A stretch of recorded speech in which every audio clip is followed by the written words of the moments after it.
Thank you. Thank you. And thank you for coming to this talk. My name, as you've just heard, is Ian, and I'm a developer relations engineer on Unity's enterprise support team.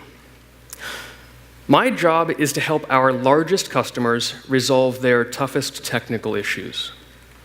I help ensure that their games ship on time and perform well. Today, continuing on from Francis's talk, we're going to discuss optimization. Now, this is a broad topic, and I'm going to try to touch on a variety of subjects. But first, I want to mention that my colleague Andy Touch will be giving an excellent talk on optimizing Unity UI. That talk is tomorrow morning. Unity UI is the most common source of performance problems that I have seen in the last 6 months. If you are using Unity UI, please go watch his talk.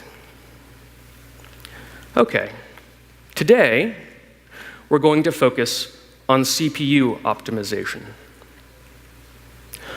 We'll start with something simple, the transform component.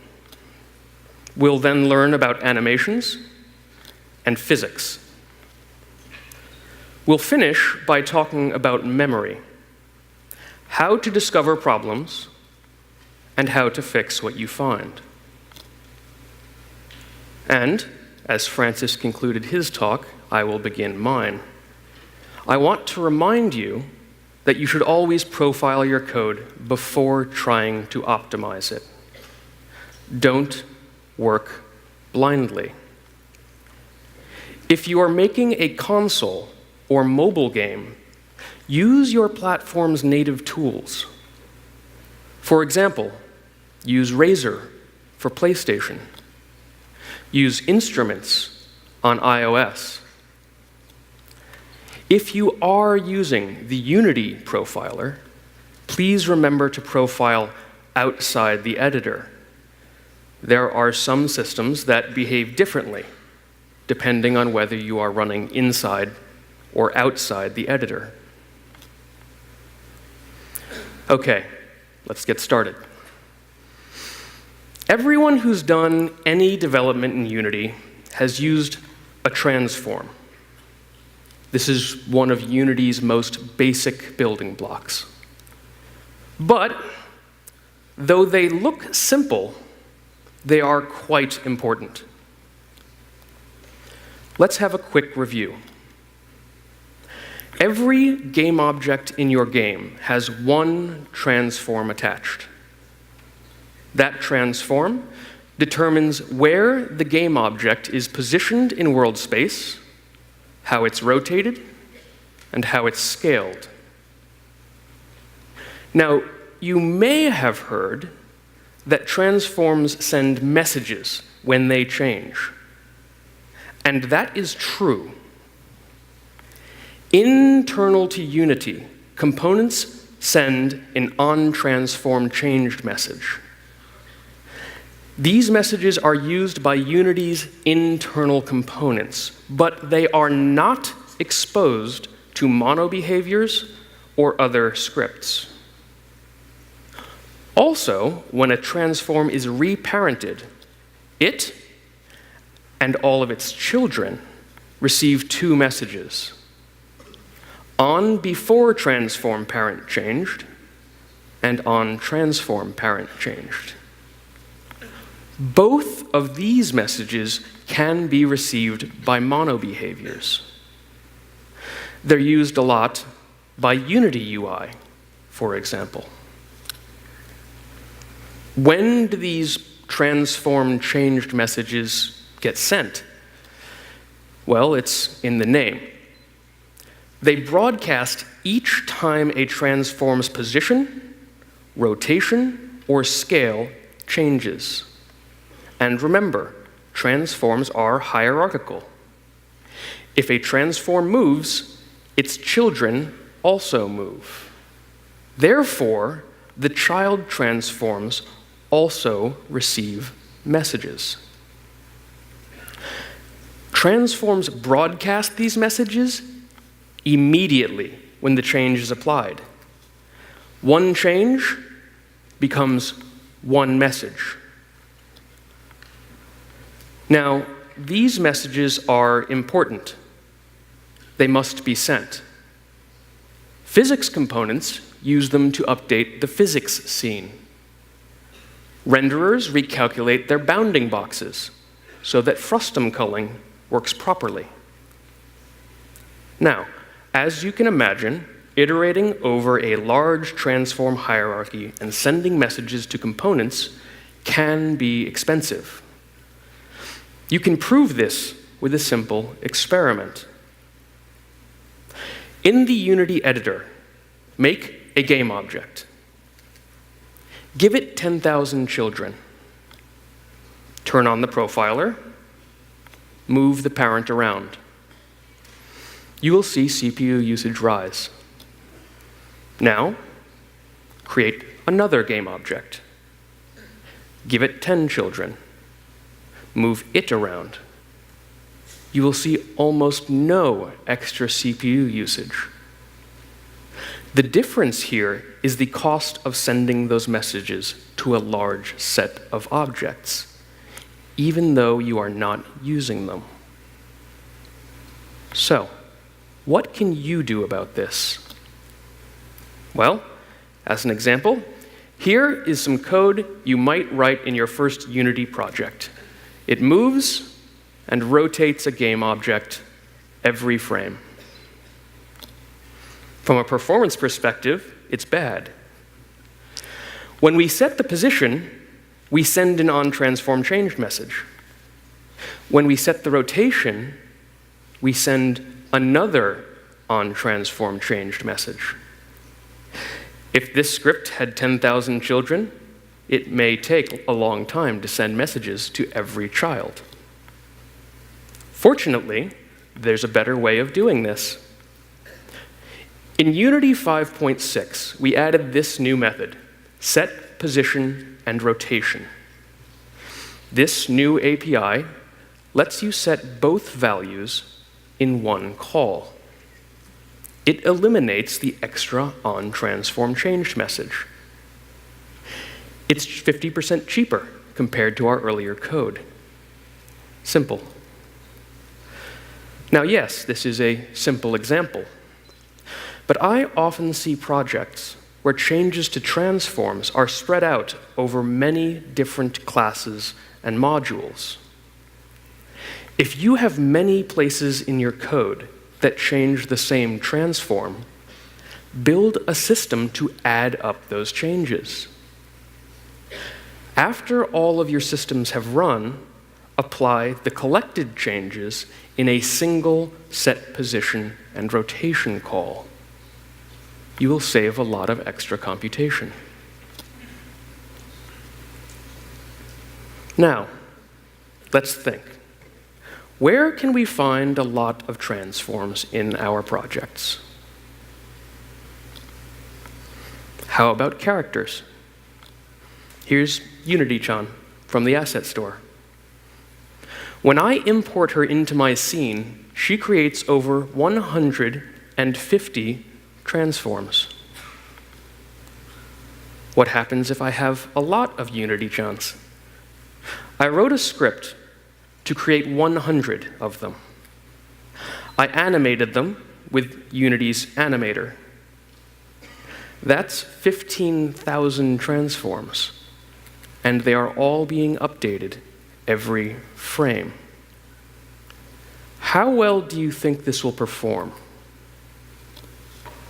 Well, here is the total time spent animating our characters in milliseconds. This is just the cost of running the animators and skinning the meshes. It does not include any game code, any physics, AI, or rendering. I tested it on an old iPad and a new laptop. As you would expect, the tablet is slow and the laptop is fast. but there are 2 rows on this screen. The bottom one shows times from an optimized version of the project. That version is 20% faster on the iPad and 50% faster on the laptop. How did I optimize this? I clicked a checkbox. That's all. Thank you. Thank you. In the Rig tab of the model importer, you can choose to optimize game objects.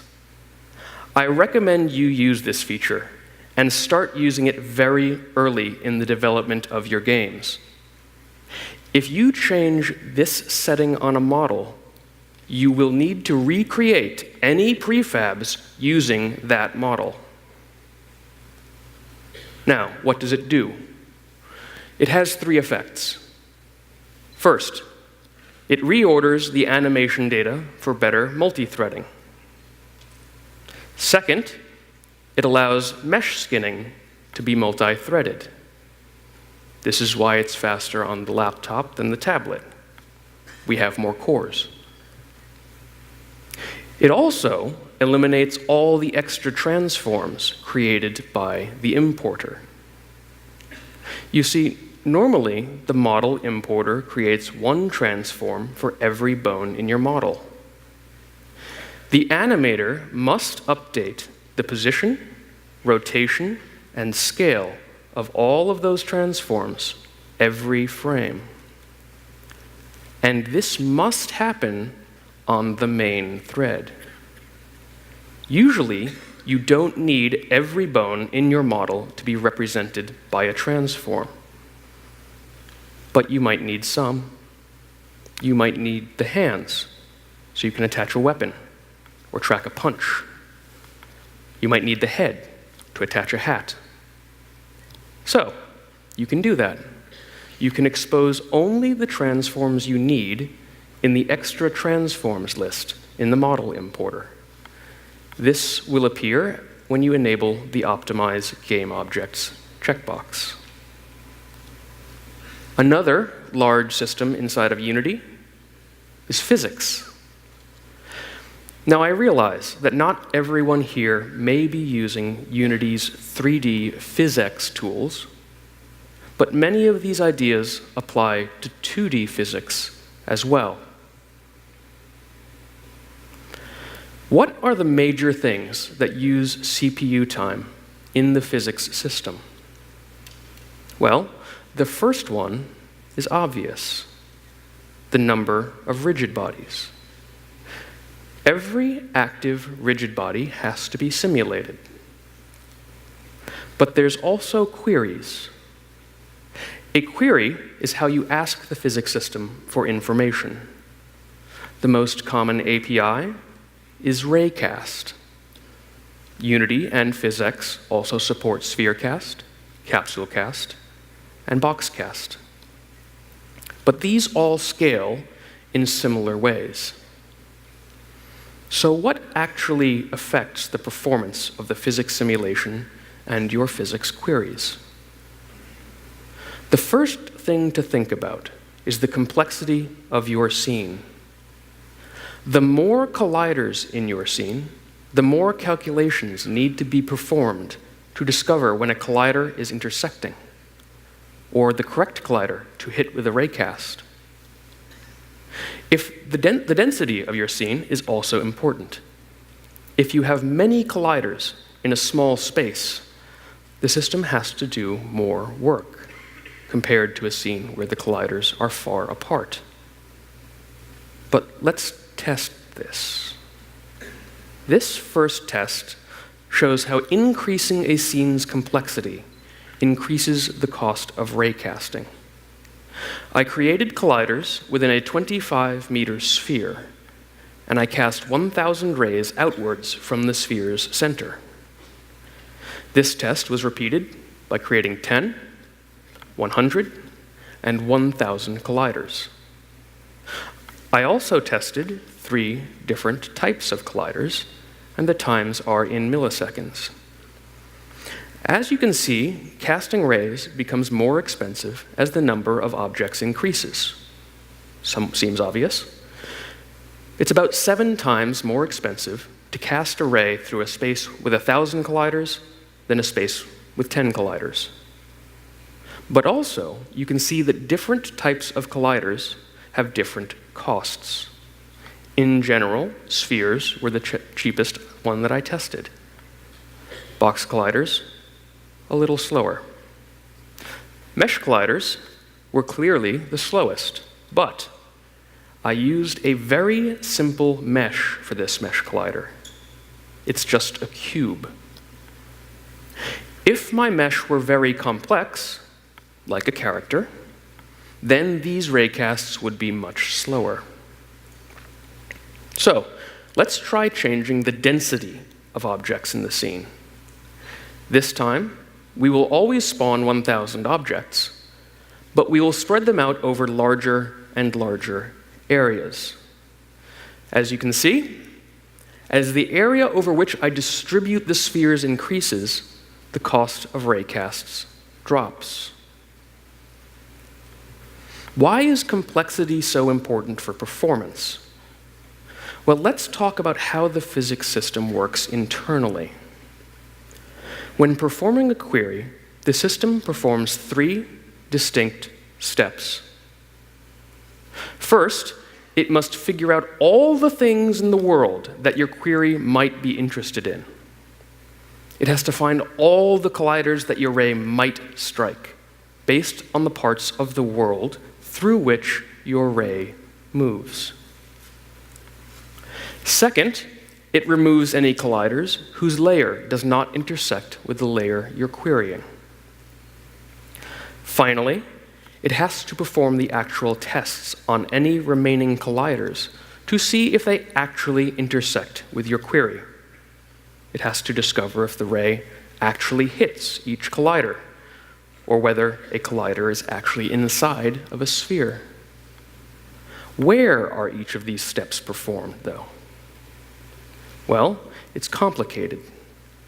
PhysX maintains its own physics world, which is where the actual colliders and rigid bodies exist. It checks this physics world to get the list of all possible collisions.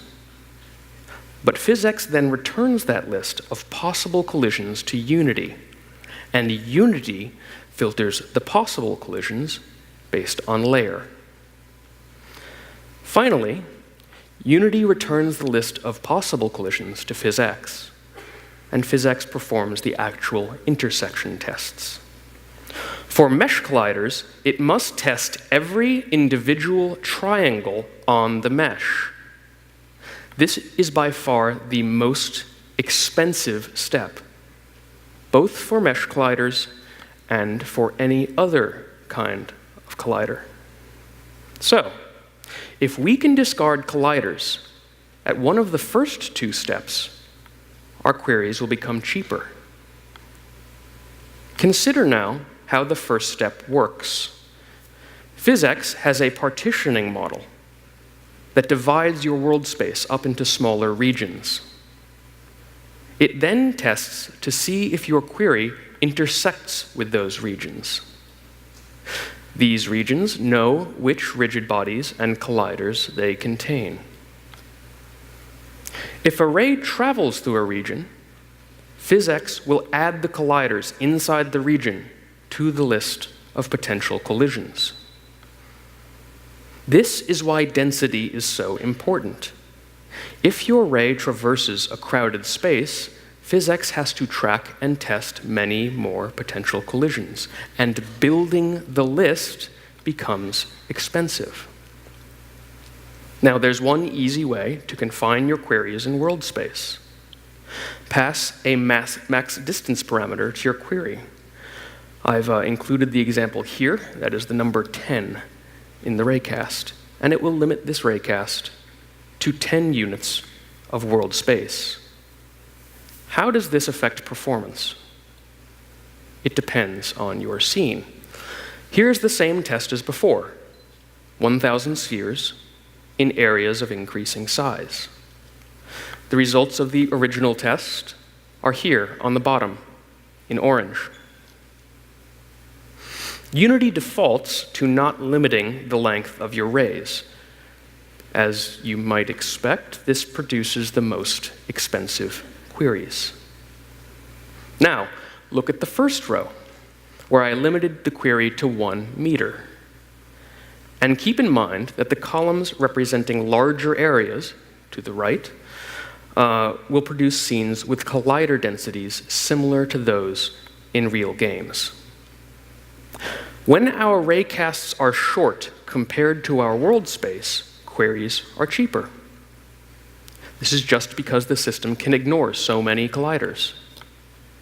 When making raycasts, always provide a reasonable distance limit. For example, what if we're casting a ray downwards from a character's feet? We're trying to find the ground. If we only need to know that they are near the ground, that can be a very short ray.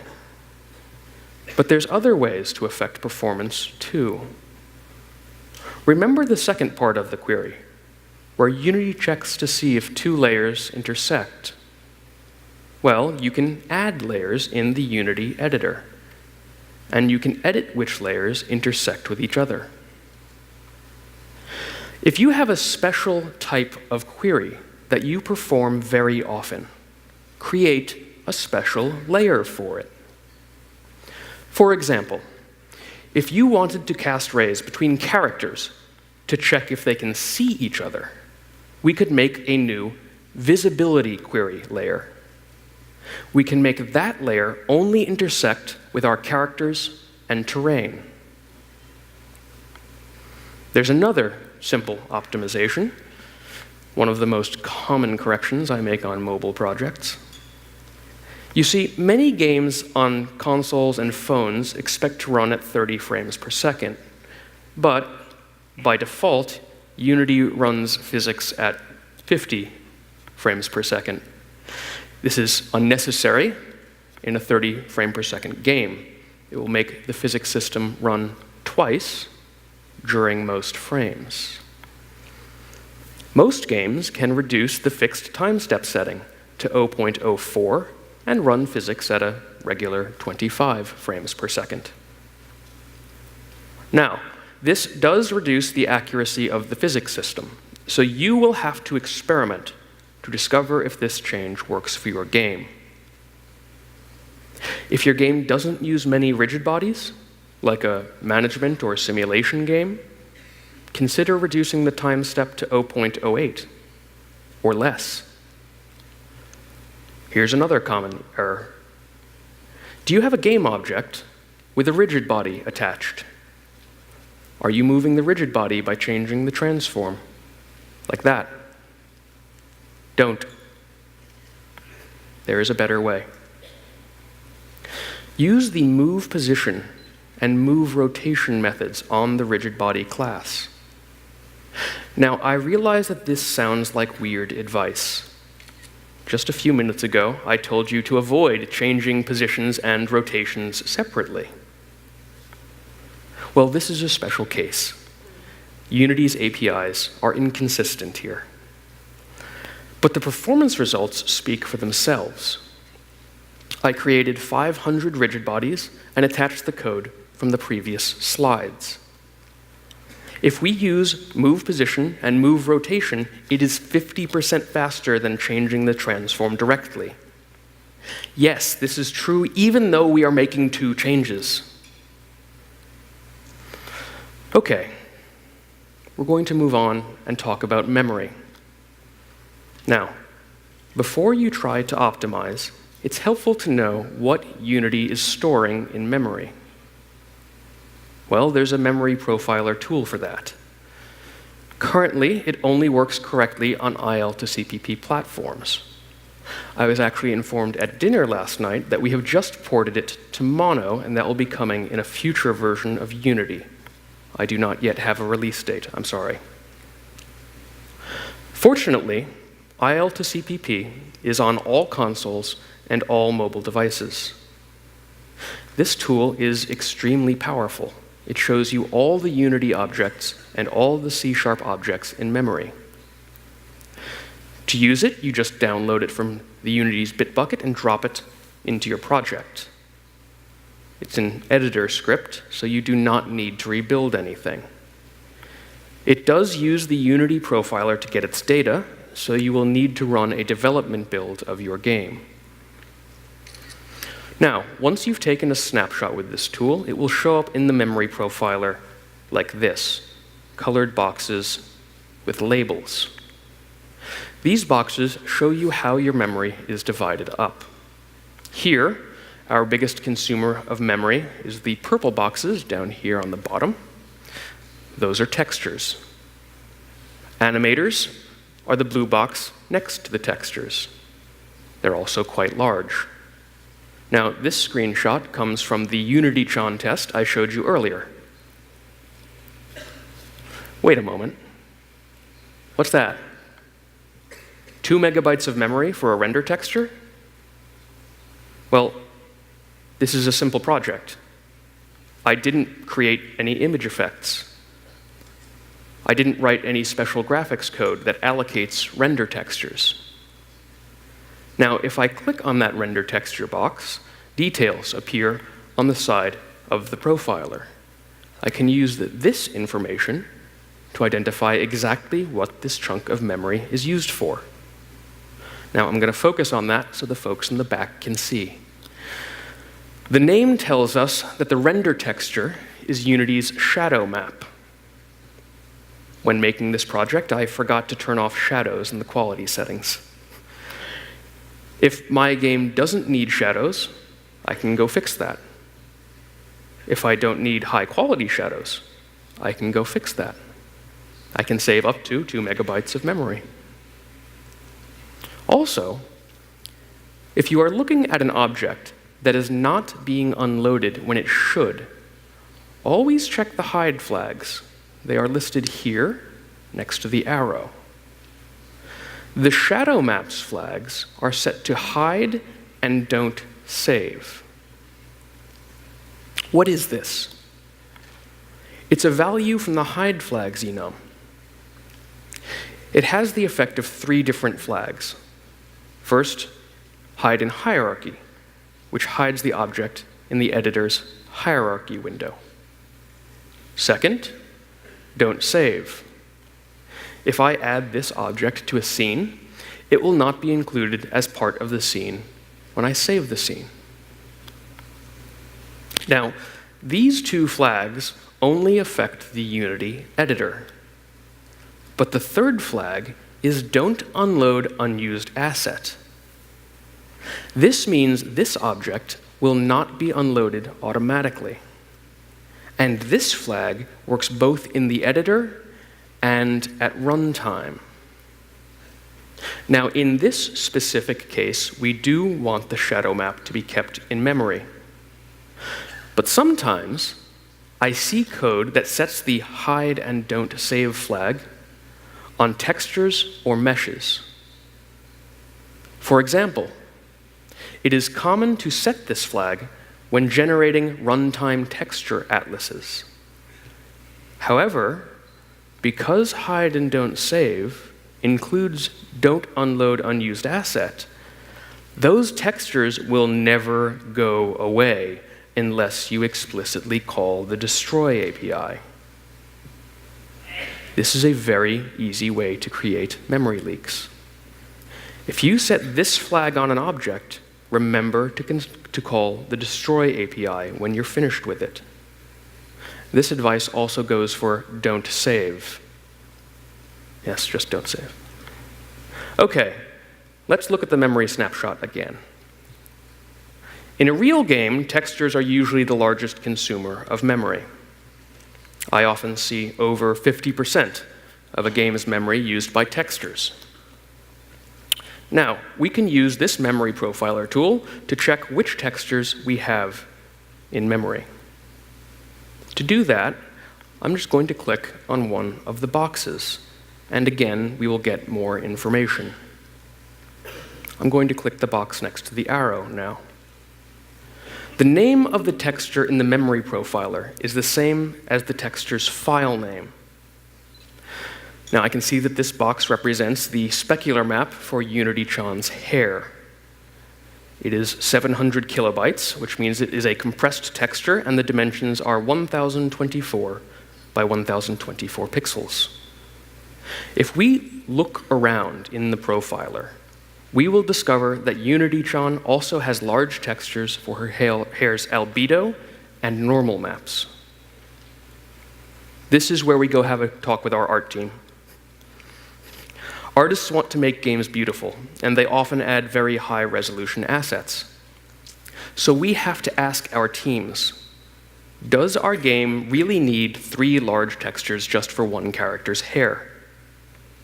Okay, in this case, UnityChan is an important character, so perhaps the answer is yes.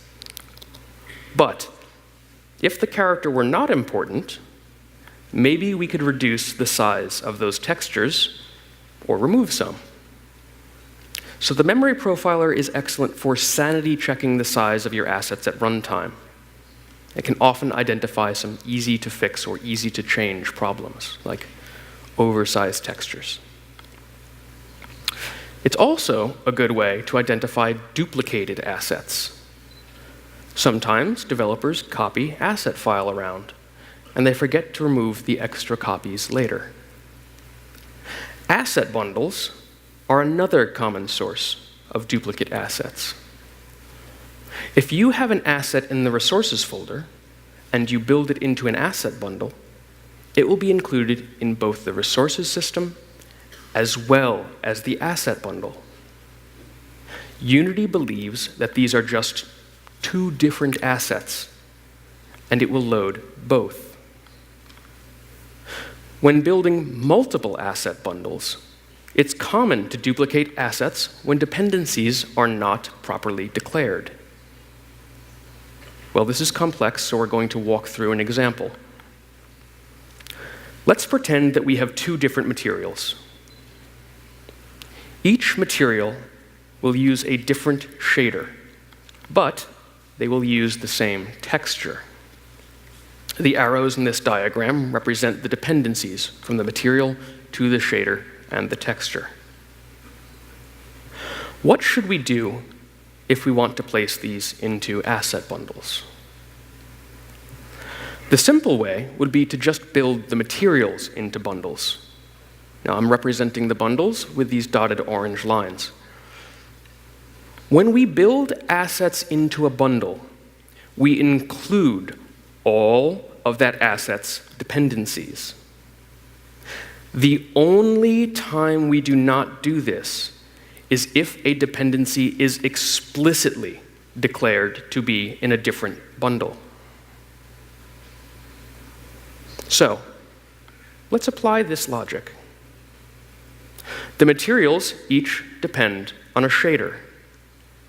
I have not assigned the shaders to asset bundles. Therefore, the shaders will automatically be included in the materials asset bundle. Where will the texture be included? A separate copy will be built into each bundle. We've duplicated it. Now, what happens when we load these materials at runtime? Unity now believes that each texture is unique. So each material will load its own copy of the texture. We're going to have 2 copies in memory. There is only one way to fix this. We will have to place the shared texture into its own bundle. The materials will then correctly share the texture when we load them at runtime. One last tip. It is common for projects to use too much memory when downloading textures from the web or creating them procedurally. I find this is especially common when downloading user portraits in multiplayer games. Now, when you create textures in code, they are read-write textures by default. Read-write textures keep one copy of their texture data in main memory, so you can manipulate it easily on the CPU. But they also keep a copy in GPU memory for rendering. Now, if you use Unity Web Request, this problem does not occur. Unity Web Request will create non-readable textures by default. But if you are using the older www API, make sure to access the texture non-readable property. This will create a texture that only the GPU can read. Now, if you are loading a texture via the load image API, make sure to pass true as its second argument. This also makes sure that the texture is non-readable. If you need to modify a texture in code, it will have to be read-write. But remember to make it non-readable once you've finished modifying it. You can do this by calling the apply method and passing true as the non-readable argument. Okay, we've gone over a lot of information, and I hope some of it was useful to you. Thank you for coming to see this talk, and please enjoy the rest of Unite. If there are any questions, I'll be just off stage over here. Thank you.